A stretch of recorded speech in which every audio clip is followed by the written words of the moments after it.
নতুন বছরে আমার ইউটিউব পরিবারের সকলকে অনেক অনেক শুভেচ্ছা জানিয়ে আজ আমি আমার ব্লগটা শুরু করছি।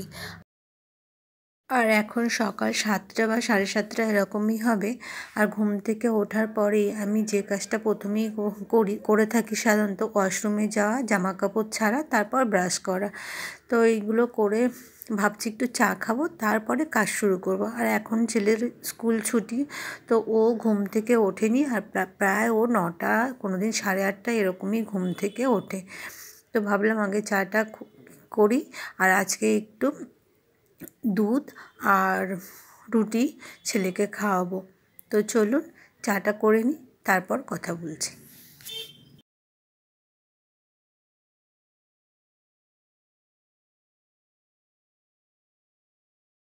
আর আমাদের এখানে না কেউই চা খায় না। এখানে বলতে আমার শ্বশুরবাড়ির কথা বলছি। আমার বিয়ের পরে প্রথম যখন এখানে আসি, তো দেখলাম ঘুম থেকে উঠেই এরা মানে হরলিক্স খায়। মানে আমার শ্বশুরমশাই এবং আমার বর দুজনেই হরলিক্স খেতেন। তো আমার খুব অসুবিধা হতো, কারণ আমি তো হরলিক্স খেতাম না। একটু চা খাওয়ার জন্য মনটা খুব হতো, কিন্তু কাউকে তো বলতে পারতাম না। তো অনেক মানে প্রায় 5-7 মাস মতন এরকম আমি চা খাইনি, অভ্যাসটা চলেই গেছিলো। তারপর আস্তে আস্তে আবার ওই একবার দুবার চা খেতে খেতে আবার অভ্যাসে পরিণত হয়েছে। তো এখন আমার সঙ্গে আমার বড় চা খায় এখন। তবে উনি কিন্তু একবারই খায়, মানে শুধু একবারই চা খায়।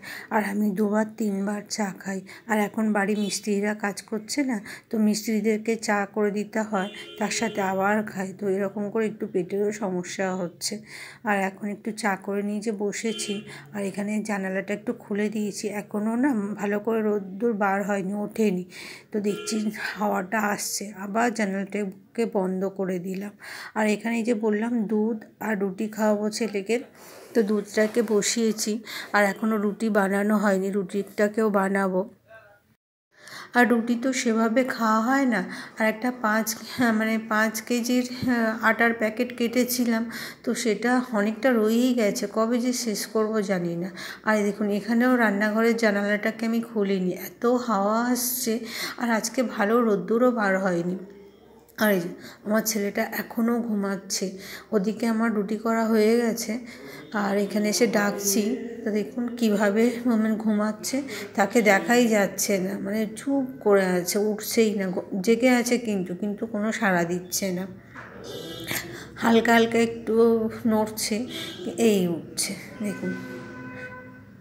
তো স্কুল ছুটি থাকলে ছোটোবেলায় আমরাও এরকমই করতাম। আর ও তো মানে এরকম ছোটোবেলায় তো আমরা মানে খেলাধুলা করেই বেড়াতাম, ও তো খেলতে পারে না। আর কাল অনেক রাত্রে শুয়েছে, রাত প্রায় 12:30টার সময় শুয়েছে। মানে এত বাজি ফাটছিল রাত্রে, মানে নিউ ইয়ার সেলিব্রেট করছিল সকলে, তো মানে বাজিতে কান পাতা যাচ্ছিল না, এত পরিমাণে বাজি ফাটছিল এদিকে।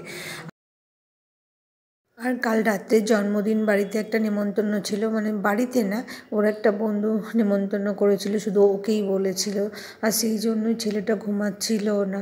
আর বলছে, সমানে বলছে, বাবা আমাকে না নিয়ে চলে গেছে, একা একা বার্থডে সেলিব্রেট করবে আমাকে না নিয়ে।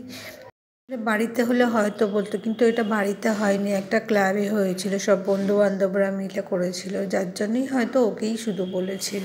আর আমাদের বাড়ির এরিয়াটা না অনেক বড়, তো মুছতে একটু অনেক টাইম লেগে যায়, মোছামুছি করতে, উপর থেকে নিচ অবধি মোছামুছি করতে পুরো বেশ অনেকটা সময় লাগে। আর আসলে শুধুই যদি বাড়ির কাজ করতে হতো, অন্য কোনো কাজ না থাকতো, তাহলে কোনো সমস্যা ছিল না। কিন্তু বাড়ির কাজের সাথে সাথে আমাকে তো আরও কিছু কাজ করতে হয়, যার জন্যই অনেকটা সমস্যা হয়ে যায়। বাড়ির কাজের সাথে সাথে আমি কীভাবে কাজ সামলাই সেটাই আজ দেখাবো। মানে বাড়ির কাজগুলোকে তো আমি গুছিয়েই করি। সত্যি বলতে কি, কাজের অভ্যাস একসময় ছিল না, কিন্তু এখন কাজ করতে করতে অনেকটাই কাজের অভ্যাস হয়ে গেছে। আর সত্যি আমার কাজগুলো আমি ভীষণ টিপটপের সঙ্গেই করি, কারণ আমার কাজ করতে অনেক সময় লাগে, কিন্তু আমি যেটুকু কাজ করি ভীষণ নিট অ্যান্ড ক্লিনভাবেই করি। ভেবেছিলাম নতুন বেডশিট পাতবো, কিন্তু পাতলাম না। ভাবলাম ওগুলোকে একদিন আপনাদের সঙ্গে শেয়ার করব, তারপরেই ওগুলোকে পাতবো। কারণ ওগুলো আমার ছেলের বার্থডেতে আমার একটা বান্ধবী দিয়েছিল, আর আমার ছেলের বার্থডের ভিডিওটা তো শেয়ার করা হয়নি। ওই ভিডিওটা একদিন অবশ্যই শেয়ার করব। আর এখানে বিকাল এখন 5টা বাজে। এই দেখুন, 15 দিন আগে গাছটা ওরকম ছিল, আর 15 দিন পরে। আর এটা লাউ গাছ, আর ওর সঙ্গে ছোটো ছোটো সরু সরু গাছগুলো, ওটা হচ্ছে রসুন গাছ। আর এই বাড়ির কাজ চলছিল যে বললাম, এই মাটি খোঁড়া হয়েছে আর বড় বড় গর্ত করেছেন। তো আর ওখানে বাইরে থেকে না আমাকে একজন ডাকছে, তো আমাকে নিচে যেতে হবে। আর নিচে যে আমি কী কাজ করি সেটা তো অবশ্যই দেখতে পাবেন। বাড়ির কাজের সঙ্গে সঙ্গে আমি যে আর কী কাজ করি সেই কাজগুলি আজ দেখাবো। তো চলুন নিচে যাই, আর নিচে গিয়ে আবার যুদ্ধ শুরু হবে। এখন বিকাল 4:30-5টা বাজে। আর আজকে আমি সেভাবে কোনো ভিডিও বানাতে পারিনি। তো চলুন পার্লারে যাই, যদি পার্লারে কিছু ভিডিও বানাতে পারি অবশ্যই শেয়ার করবো আপনাদের সঙ্গে। আর আমি ফ্রন্ট ক্যামেরা কোনোদিন করিনি, তো বুঝতে পারছি না কীভাবে করবো, কারণ আমি কোনোদিন ফেসি দেখাতে চাই না খুব একটা। চলুন নিচে যাই, ব্যাক করে নিচে যাই নাকি। আমার যতদূর মনে পড়ে এই প্রথমেই হয়তো এভাবে আমি আপনাদের সামনে সরাসরি ফেস দেখাচ্ছি। তো অবশ্যই কমেন্ট করবেন, জানাবেন কেমন লাগছে। তো চলুন নিচে চলে এসেছি, আর এখানে পুরো অন্ধকার এখন। কি কাটিং হবে গো? লেয়ার করবো, বেরিয়েছি যে বন্ধ থাকবে না, আবার ছুটিতে বাড়িতে আছেন কি নেই বুঝতেও পারছি না। বন্ধ রাখবো না, কিন্তু আজকে একটু হয়তো দেরি করেই খুলতাম। ও আচ্ছা। আর এত কষ্ট করে ভিডিওগুলো বানাচ্ছি, ভিডিওতে একেবারেই ভিউ আসছে না। প্রথম দিকে আসলেও এখন অনেকটাই কমে গেছে। তো প্লিজ কেউ যদি জেনে থাকেন তো অবশ্যই আমাকে জানাবেন। মানে বাড়ির কাজ, বাচ্চা নিয়ে মানে ভালোবাসার জন্য এই ভিডিওটা বানাচ্ছি, অনেক ভালোবেসেই বানাচ্ছি। তারপরেও জানি না কেন আমার ভিডিও হয়তো কারোর পছন্দ হচ্ছে না, নাকি কেউ দেখছে না, ভগবানই জানে। তো কেন, আমি তো অনেক চেষ্টাই করছি যে সত্যি ভিডিওগুলো ভালো বানানোর চেষ্টা করছি। তো আপনাদের কাছে রিকোয়েস্ট রাখলাম যে প্লিজ আমার ভিডিওটা একটু দেখবেন, আমাকে একটু সাপোর্ট করবেন। আর কথা বলার মধ্যে সত্যিই আমার জড়তা আছে, কারণ আমি খুব কম কথা বলি, যার জন্য কথা বলতে গিয়ে কী বলবো আর কী বলবো না সেটাই ভাবতে পারি না, মানে বুঝতে পারি না। কারণ অনেক কথা বলতে গিয়ে বলি না, এটা বলা উচিত না। অনেকেই বাড়ির কথা বলে, তো আমি বাড়ির কথা সেভাবে সত্যিই বলতে চাই না। কিছু কিছু কথা না বললে তো না, সেগুলোই শুধু বলি।